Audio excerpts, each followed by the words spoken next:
ನಮಸ್ತೆ ಎಲ್ಲರಿಗೂ. ಎಲ್ಲರೂ ಹೇಗಿದ್ದೀರಾ? ನಾನು ಚೆನ್ನಾಗಿದ್ದೀನಿ, ನೀವೆಲ್ಲ ಚೆನ್ನಾಗಿದ್ದೀರಾ ಅಂತ ಭಾವಿಸ್ತಾ, ಟೊಮೊಟೊ ಚಿತ್ರಾನ್ನ, ನಿಂಬೆಹಣ್ಣಿನ ಚಿತ್ರಾನ್ನ, ಹುಣಸೆಹಣ್ಣಿನ ಚಿತ್ರಾನ್ನ ತಿಂದು ಬೋರ್ ಆಗಿದೆಯಾ? ಹಾಗಾದರೆ ನಾನಿವತ್ತು ಮಾಡ್ತಾ ಇರೋದು ಬೆಳಗಿನ ಬ್ರೇಕ್ಫಾಸ್ಟು ಎರಳಿಕಾಯಿ ಚಿತ್ರಾನ್ನ. ನಿಮ್ಮೆಲ್ಲರಿಗೂ ಇಷ್ಟ ಆಗುತ್ತೆ. ಇದು ವರ್ಷಕ್ಕೊಂದ್ಸಲ ಸಿಗುತ್ತೆ, ಸಿಕ್ಕಿದಾಗ ಬಿಡಬಾರ್ದು. ಯಾವ ರೀತಿ ನಾನು ಮಾಡ್ತೀನಿ ಅಂತ ವೀಡಿಯೋದಲ್ಲಿ ಡೀಟೇಲಾಗಿ ಶೇರ್ ಮಾಡ್ತೀನಿ, ನಿಮಗೂ ಕೂಡ ಇಷ್ಟ ಆಗುತ್ತೆ ಅಂತ ಭಾವಿಸ್ತಿದ್ದೀನಿ. ಇನ್ನು ಯಾರೆಲ್ಲ ನಿಸರ್ಗ ಕುಕಿಂಗ್ ಚಾನಲ್ನ ಸಬ್ಸ್ಕ್ರೈಬ್ ಮಾಡ್ಕೊಂಡೆ ನೋಡ್ತಾ ಇದ್ರು, ದಯವಿಟ್ಟು ಸಬ್ಸ್ಕ್ರೈಬ್ ಮಾಡ್ಕೊಂಡು ನೋಡಿ. ಇಷ್ಟವಾದರೆ ಒಂದು ಲೈಕ್ ಮಾಡಿ, ನಿಮ್ಮ ಫ್ಯಾಮಿಲಿ ಫ್ರೆಂಡ್ಸ್ಗೂ ಶೇರ್ ಮಾಡಿ. ನನ್ನ ವೀಡಿಯೋನ ಎಲ್ಲೂ ಸ್ಕಿಪ್ ಮಾಡ್ದಂಗೆ ನೋಡಿ, ನಾನು ಅಷ್ಟೇ ಕೇಳ್ಕೊಳ್ಳೋದು. ಇಲ್ಲಿ ನಾನು ಒಂದು 4ರಿಂದ 5 ಈರುಳ್ಳಿ ತೊಗೊಂಡಿದ್ದೀನಿ. ಗೊಜ್ಜು ಎಷ್ಟು ಬೇಕೋ ಅಷ್ಟು, ಎರಳಿಕಾಯಿ ಎಷ್ಟಿರುತ್ತೋ ಅದ್ರ ಮೇಲೆ ಗೊಜ್ಜು ಮಾಡ್ಕೋಬೇಕಾಗುತ್ತೆ. ನಾನು ಇಲ್ಲಿ 2 ಎರಳಿಕಾಯಿ ತೊಗೊಂಡಿದ್ದೆ. ಫಸ್ಟ್ ಈರುಳ್ಳಿನೆಲ್ಲ ಕಟ್ ಮಾಡಿ ಇಟ್ಕೊತೀನಿ. ಹಸಿಮೆಣ್ಸಿಕಾಯಿ ಸ್ವಲ್ಪ ಜಾಸ್ತಿ ತೊಗೋಬೇಕಾಗುತ್ತೆ. ಇದಕ್ಕೆ ಸ್ವಲ್ಪ ಖಾರ ಮುಂದೆ ಇರಬೇಕು. ಹಸಿಮೆಣ್ಸಿನ್ಕಾಯಿ, ಬೆಳ್ಳುಳ್ಳಿ, ಈರುಳ್ಳಿನೆಲ್ಲ ಸಣ್ಣ ಸಣ್ಣಕ್ಕೆ ಉದ್ದುದ್ದಕ್ಕೆ ಹೆಚ್ಚಿಟ್ಕೊಂಡ್ರೆ ಬೇಗ ಕೆಲಸ ಮಾಡ್ಬೋದು, ತಿಂಡಿ ಮಾಡ್ಬೋದು ಅಂತೇಳಿ ಫಸ್ಟು ಕಟ್ಟಿಂಗ್ ಕೆಲಸ ಆಗಿಬಿಟ್ರೆ ಆಮೇಲೆ ಒಗ್ಗರಣೆ ಹಾಕಿ ಮಕ್ಳಿಗೆ ಟಿಫನ್ ಕಟ್ಟೋದಕ್ಕೆ ಈಸಿ ಆಗುತ್ತೆ ಅಂತೇಳಿ ಪಟ ಅಂತ ಎಲ್ಲ ಕಟ್ ಮಾಡಿಕೊಂಡೆ. ನೋಡಿ, ನಾನು 2 ಎರಳಿಕಾಯಿ ತೊಗೊಂಡಿದ್ದೆ. ರಸ ತುಂಬಾ ಇತ್ತು, ಹಾಗಾಗಿ ನಾನು ಜಾಸ್ತಿ ಕಸರೆ ಆಗುತ್ತೆ ಅಂತೇಳಿ 3 ತೊಗೊಂಡಿದ್ದೀನಿ. 3ರಲ್ಲೇ ನನಗೆ ಒಂದು 1/4 ಬಟ್ಲಷ್ಟು ರಸ ಸಿಕ್ತು. ಈ ಥರ ಎರಳಿಕಾಯಿ ಸಿಗೋದು ತುಂಬಾ ಅಪರೂಪ, ಸಿಕ್ಕಿದಾಗ ಮಾತ್ರ ಬಿಡಬಾರ್ದು. ಹೆಲ್ತಿಗೂ ಆರೋಗ್ಯಕ್ಕೂ ತುಂಬಾ ಒಳ್ಳೆಯದು ಈ ಎರಳಿಕಾಯಿ ಚಿತ್ರಾನ್ನ. ಹಾಗಾಗಿ ನಾನು ಹಳ್ಳಿಗೆ ಹೋಗಿದ್ನಲ್ಲ, ಅಲ್ಲಿಂದ ಈಸ್ಕೊಂಡು ಬಂದಿದ್ದೆ. ಇವತ್ತು ನಮ್ಮ ಮನೇಲಿ ಎರಳಿಕಾಯಿ ಚಿತ್ರಾನ್ನ. ನೋಡಿ ಎಷ್ಟೊಂದು ರಸ ಬಂತು ಅಂತ ಅಂದರೆ ತುಂಬಾ ರಸ ಬಂತು ಇದರಲ್ಲಿ.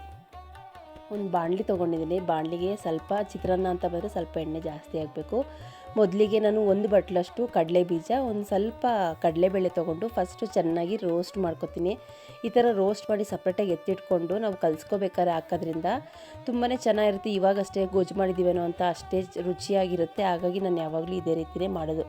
ಅದೇ ಎಣ್ಣೆಗೆ ಸ್ವಲ್ಪ ಸಾಸಿವೆ, ಸ್ವಲ್ಪ ಜೀರಿಗೆ, ಬೆಳ್ಳುಳ್ಳಿನ ಜಜ್ಜಿಟ್ಕೊಂಡಿದ್ದೆ, ಕಟ್ ಮಾಡಿಲ್ಲ, ಜಜ್ಜಿಟ್ಕೊಂಡಿದ್ದೆ. ಬೆಳ್ಳುಳ್ಳಿ, ಸಾಸಿವೆ, ಜೀರಿಗೆ ಎಲ್ಲ ಚಟಪಟ ಅಂತಿದ್ದಂಗೆ ಹಸಿಮೆಣ್ಸಿಕಾಯಿ ಫಸ್ಟ್ ಹಾಕಬೇಕಾಗುತ್ತೆ. ಸ್ವಲ್ಪ ಖಾರ ಮುಂದೆ ಇರಲಿ ಅಂತ ಅನ್ನಲ್ಲ, ಹಾಗಾಗಿ ಹಸಿಮೆಣ್ಸಿಕಾಯಿ ಹಾಕಿ ಸ್ವಲ್ಪ ಖಾರ ಹೊಡಿಬೇಕು. ಅಲ್ಲಿ ತನಕ ಎಣ್ಣೆಲಿ ರೋಸ್ಟ್ ಮಾಡಬೇಕು. ಇದಕ್ಕೆ ನಾನು 2 ಒಣಮೆಣ್ಸಿಕಾಯಿ ಹಾಕ್ತಾಯಿದ್ದೀನಿ. ಒಣಮೆಣ್ಸಿಕಾಯಿ, ಬೆಳ್ಳುಳ್ಳಿ ಹಾಕೋದ್ರಿಂದ ಈ ಥರ ಚಿತ್ರಾನ್ನಕ್ಕೆ ಒಳ್ಳೆ ಟೇಸ್ಟ್ ಕೊಡುತ್ತೆ. ಕಟ್ ಮಾಡಿ ಇಟ್ಕೊಂಡಂಥ ಈರುಳ್ಳಿ ನೋಡಿ, ಉದ್ದುದ್ದಕ್ಕೆ ಸಣ್ಣ ಸಣ್ಣದಾಗಿ ಕಟ್ ಮಾಡಿ ಇಟ್ಕೊಂಡಿದ್ದೀನಿ. ಸುಮಾರು ಒಂದು ಅರ್ಧ ಕೆಜಿಗೆ 1-2 ಕಮ್ಮಿ ಇತ್ತು ಅಷ್ಟೇ, ದಪ್ಪ ಇತ್ತು. ನಾವೆಷ್ಟು ಎರಳಿಕಾಯಿ ತಗೋತೀವೋ ಅದ್ರ ಮೇಲೆ ಡಿಪೆಂಡ್ ಆಗುತ್ತೆ ಈರುಳ್ಳಿ ಹಾಕೋದು. ಸ್ವಲ್ಪ ರುಚಿಗೆ ತಕ್ಕಷ್ಟು ಉಪ್ಪು ಹಾಕಿದ್ದೀನಿ. ಉಪ್ಪು ಹಾಕೋದ್ರಿಂದ ಬೇಗ ಈರುಳ್ಳಿ ಕಲರ್ ಬರುತ್ತೆ, ಬೇಗ ಫ್ರೈ ಆಗುತ್ತೆ. ಒಂದು 1/4 ಸ್ಪೂನಷ್ಟು ಅರಿಶಿನ ಪುಡಿ ಹಾಕ್ಕೊಂಡು ಚೆನ್ನಾಗಿ ರೋಸ್ಟ್ ಮಾಡ್ಕೋಬೇಕಾಗುತ್ತೆ.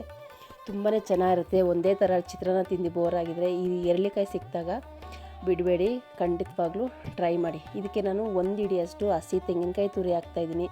ತೆಂಗಿನಕಾಯಿ ತುರಿ ಹಾಕಿ ಚೆನ್ನಾಗಿ ರೋಸ್ಟ್ ಮಾಡಬೇಕಾಗುತ್ತೆ. ಇದಕ್ಕೆ ಟೊಮೊಟೊ ಹಾಕೋದು ಬೇಡ, ಯಾಕಂದ್ರೆ ನಾವು ಎರಳಿಕಾಯಿ ಹಾಕೋದ್ರಿಂದ ಟೊಮೊಟೊ ಹಾಕೋದು ಇದಕ್ಕೆ ಬೇಡ. ಕೊತ್ತಂಬರಿ ಸೊಪ್ಪು ನನ್ನ ಕೈಲಿ 1 ಹಿಡಿಯಷ್ಟು ಕೊತ್ತಂಬರಿ ಸೊಪ್ಪು ಹಾಕಿದ್ದೀನಿ. ಕೊತ್ತಂಬರಿ ಸೊಪ್ಪು, ಹಸಿ ತೆಂಗಿನಕಾಯಿ ತುರಿ ಹಾಕೋದ್ರಿಂದ ಈ ಚಿತ್ರಾನ್ನಕ್ಕೆ ಒಳ್ಳೆ ಟೇಸ್ಟ್ ಕೊಡುತ್ತೆ.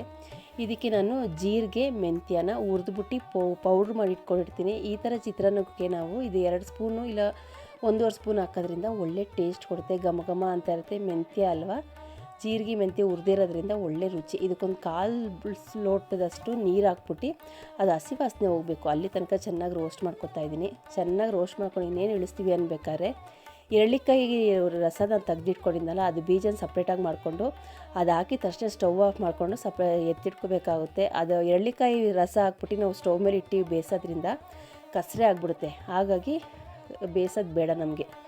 ಇವಾಗ ನೋಡಿ, ಫೈನಲಾಗಿ ನಮ್ಮ ಎರಳಿಕಾಯಿ ಚಿತ್ರಾನ್ನ ರೆಡಿ ಆಯಿತು. ನನಗೆ ಎಷ್ಟು ಬೇಕೋ ಅಷ್ಟು ಅನ್ನಕ್ಕೆ ಕಲಿಸ್ಕೊಳ್ಳೋಕ್ಕೆ ಬಾಣಲಿಗೆ ಹಾಕ್ಕೊಂಡು ಮಿಕ್ಕಿದೊಂದು ಬಾಕ್ಸ್ಗೆ ಹಾಕಿ ಎತ್ತಿಟ್ಕೊಂಡ್ರೆ ಒಂದು 3ರಿಂದ 4 ದಿವಸ ಆರಾಮಾಗಿ ಬೆಳಗ್ಗೆ ಬ್ರೇಕ್ಫಾಸ್ಟ್ ಮಾಡ್ಕೋಬೋದು. ಎರಳಿಕಾಯಿ ಅಲ್ವಾ, ಸಿಗೋದು ಅಪರೂಪ. ಸಿಕ್ಕಿದಾಗ ಈ ಥರ ಮಾಡಿಟ್ಕೊತೀನಿ ನಾನು ಯಾವಾಗಲೂ.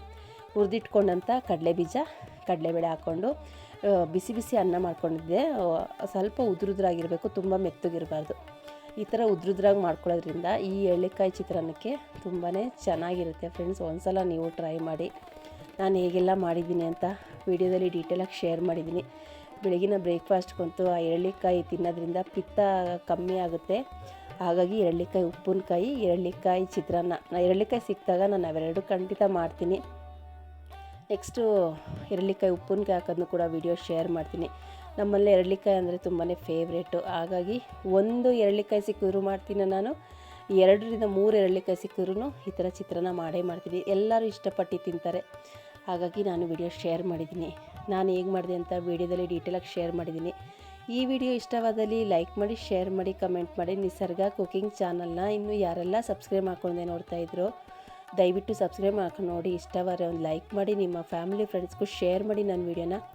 ಎಲ್ಲೂ ಸ್ಕಿಪ್ ಮಾಡ್ದಂಗೆ ನೋಡಿ, ನಾನು ಅಷ್ಟೇ ಕೇಳ್ಕೊಳ್ಳೋದು. ಇದೇ ರೀತಿ ಸಿಂಪಲ್ ವೀಡಿಯೋ ತೊಗೊಂಡು ಬರ್ತೀನಿ. ಅಲ್ಲಿ ತನಕ ನಾನು ವೀಡಿಯೋಸ್ನ ನೋಡಿ ಸಪೋರ್ಟ್ ಮಾಡಿ. ಹೋಗಿ ಬರ್ತೀನಿ. ನಮಸ್ತೆ, ಬಾಯ್ ಬಾಯ್ ಫ್ರೆಂಡ್ಸ್.